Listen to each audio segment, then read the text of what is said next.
Self-acceptance meditation. This meditation is about self-acceptance. Self-acceptance means accepting ourselves for who we are at this very moment. It means relating to ourselves as we would to someone who we love and care deeply for. When we accept ourselves, we give ourselves permission to be human, to fail, to make mistakes, and to learn and grow from this. We accept our weaknesses rather than feeling somehow less because of them. And likewise, we accept our strengths but do not feel superior because of them. Self-acceptance means that you allow yourself to be exactly as you really are. I would like to ask you to close your eyes if you haven't done so already. And try to focus your attention on your breath. Just notice how you breathe in and breathe out.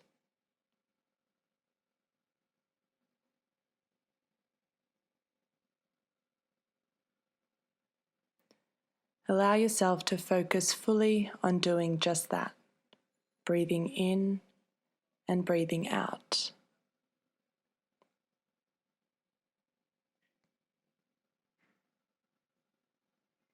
There is nothing you need to achieve or become. In this meditation, you cannot fail or succeed. Simply breathe in and breathe out.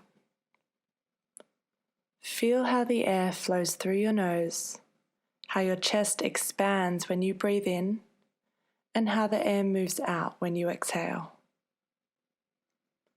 Follow the breath like this for the next little while.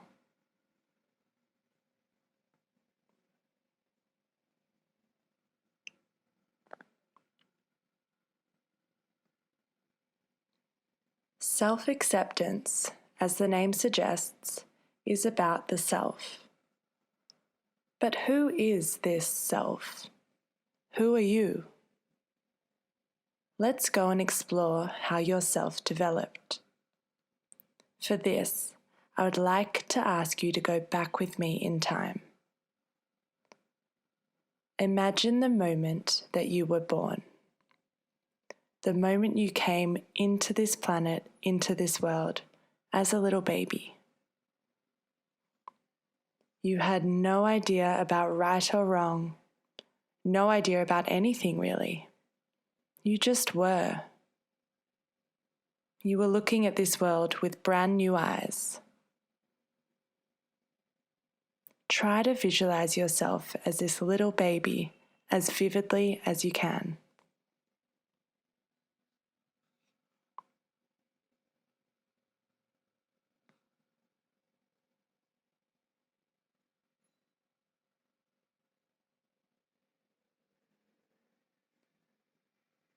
And now, imagine that someone would tell you, this baby, that you are not good enough yet. That you need to find a good job later in life. That you need to make enough money or become successful in order to be enough. That you would be worthy of love only if you were to become successful in the future. That you are not enough the way you are now. That something needs to be added to you, this baby, for you to become worthwhile.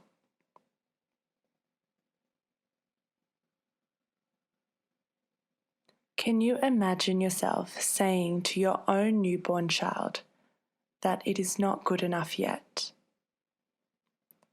Perhaps you agree with me that it makes no sense to consider the worth of this new human being to be dependent on something that it may or may not become. Can you feel how enough you have been from the very moment you entered this planet? You have always been enough. You have always been whole, always been worthy of love. Love is not something you need to earn. It is your birthright. For a moment, Allow yourself to see if you can feel the truth behind these words.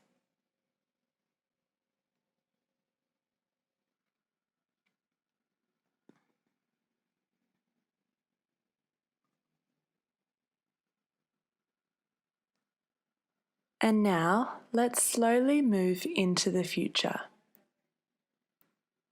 You are no longer a newborn baby. You are a young child now, say 3 or 4 years of age. As you mature, you learn about right and wrong, and good and bad. Your parents teach you what it's like to be a good girl or a good boy. Soon you notice that some things cause the people around you to react more positively towards you. They praise you and say they're proud of you. Maybe you notice that when you work hard at school, help others, act kindly, get high grades, or look beautiful, that you receive positive attention from others. Likewise, you learn that some things you do result in negative attention from others. Perhaps you notice that when you fail at school, or hang out with the wrong crowd, or dress differently, that people react in a disapproving way towards you.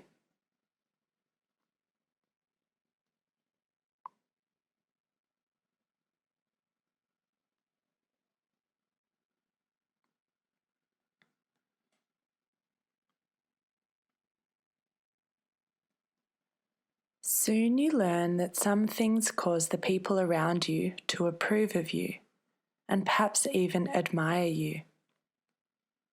For a moment, being approved by others feels good.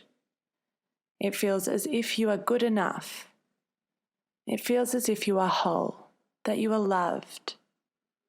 And how reassuring this is.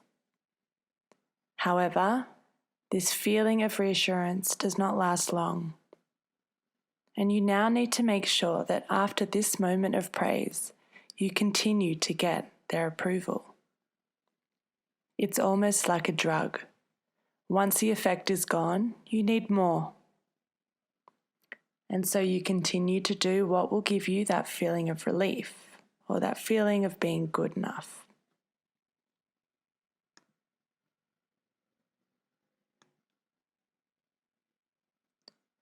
Now, I'd like you to think back to you as your youngest self that you can remember and connect to this young person.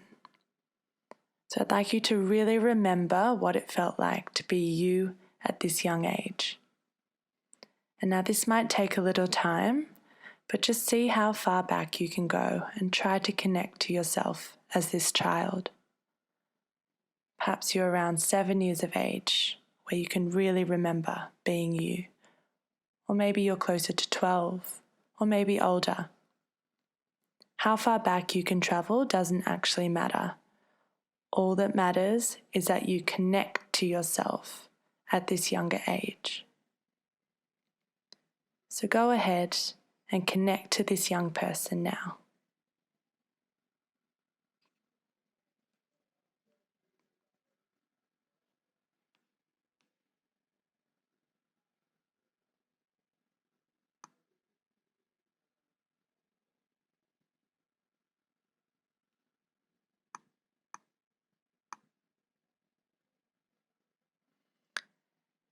Now, have there been times in your few years of life where you have felt a need to be approved by others? If you can, allow yourself to go back to such a moment. What do you see? What do you feel? And what are you doing to reassure yourself that you are enough?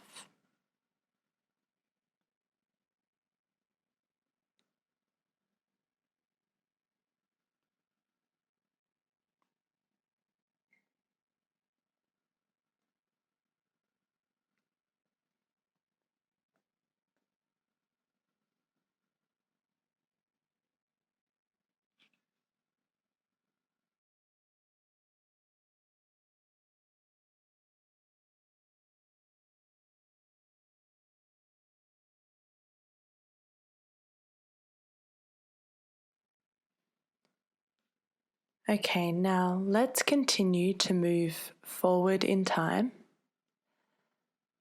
As you grow older and become more mature, you continue to be exposed to a world in which you notice that there appear to be rules for a successful human being. Things that people need to do or become in order to be considered valuable or worthy. Depending on your environment, you may learn that things like money, status, appearance, intelligence, power, and physical strength are important. And these things are important because they reveal information about your worth.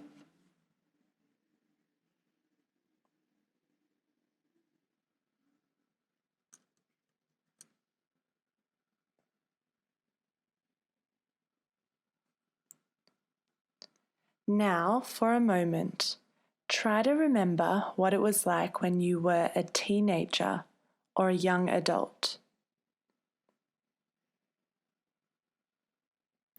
Visualize yourself around this age as best you can.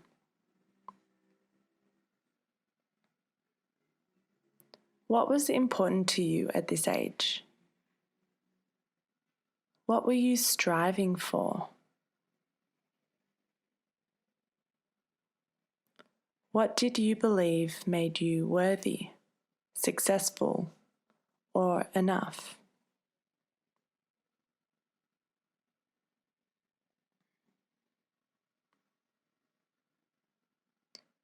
Now, so far today, we have explored what we can call your conditions for self-worth. Conditions for self-worth are those things that we believe make us lovable or enough. We strive for these things so that we can feel that we are loved unconditionally. Most people live in a constant fear of not being enough. And as a result, they spend their entire lives trying to live up to the expectations and standards that surround them. These standards are conditions. And so we suffer from what we can call conditional self-acceptance. We accept and love ourselves as long as we meet these standards.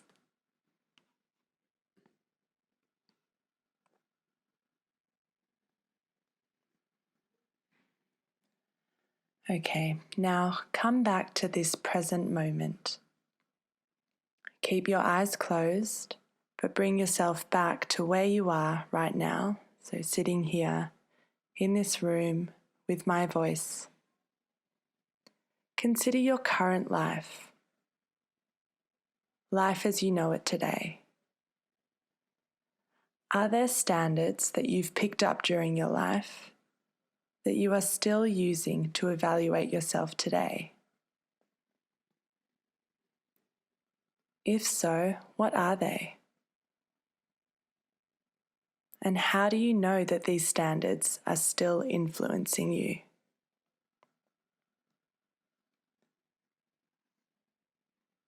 How do you feel when you are not able to meet these standards?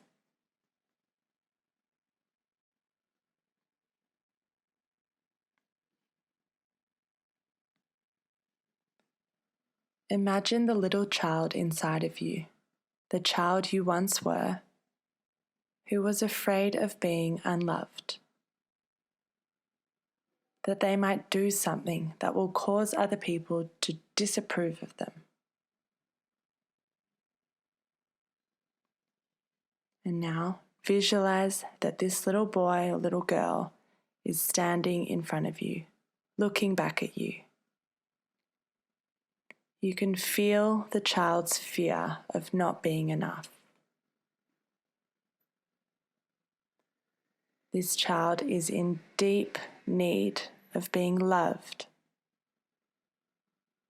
And thankfully, you have the opportunity now to say something to this child. What would you say? And what would you do?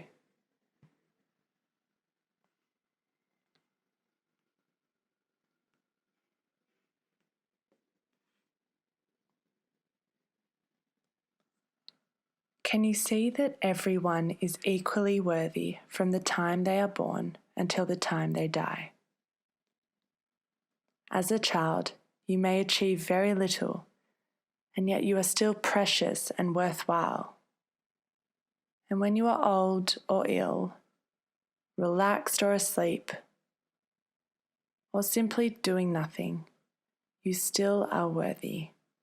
Your worthiness cannot be measured, and it can never change.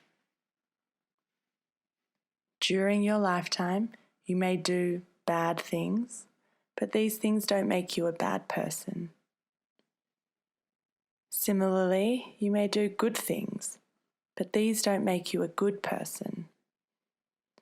Your worth is always there, along with your potential to grow and learn from your mistakes. And so, since you cannot measure or change your worth, there is simply no point in being concerned about it. As best you can, let it go. You are enough just the way you are. Rather than seeking out your worth, devote your time to learn, grow, explore, connect, and enjoy life. We cannot control whether other people appreciate us or accept us, but we can learn to accept ourselves.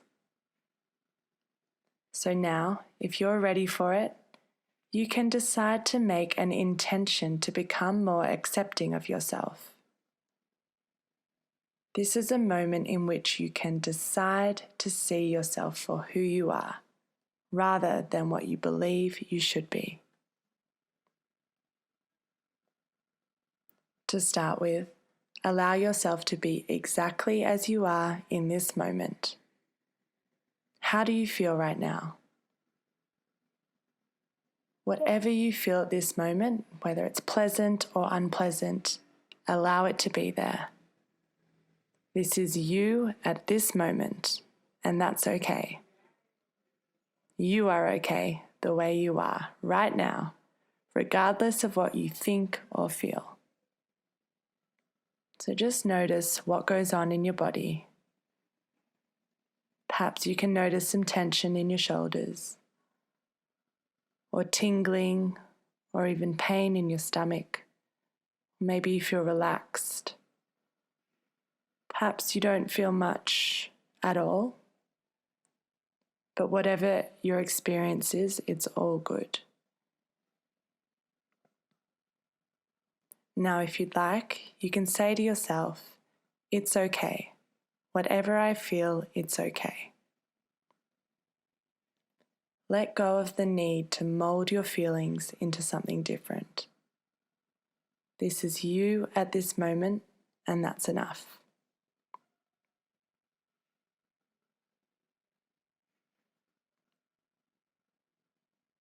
And now, if you'd like, you may silently repeat the following phrases to yourself.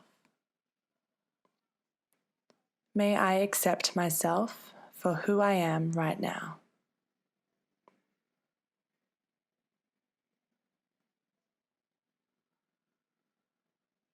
May I realize that my strengths don't mean that I am more than others.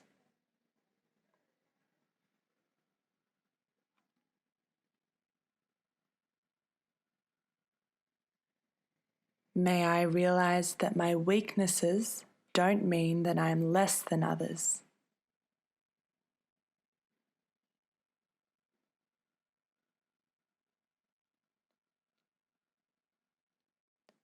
May I accept my imperfections. They don't define me, nor do they take away from who I am as a person.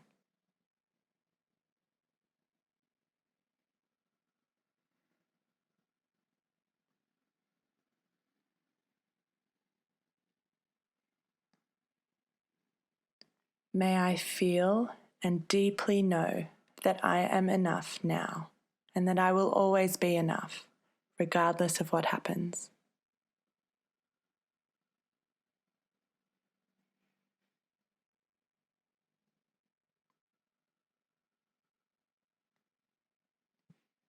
May I realize that I deserve to be loved now, like I deserved to be loved when I was born.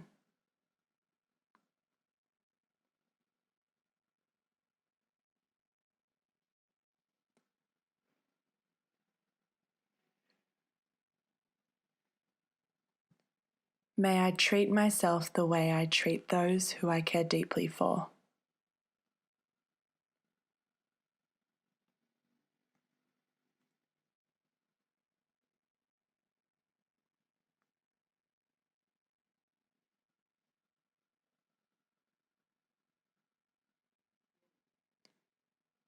And now, as the meditation comes to an end, bring your attention back to your breath for a moment or two.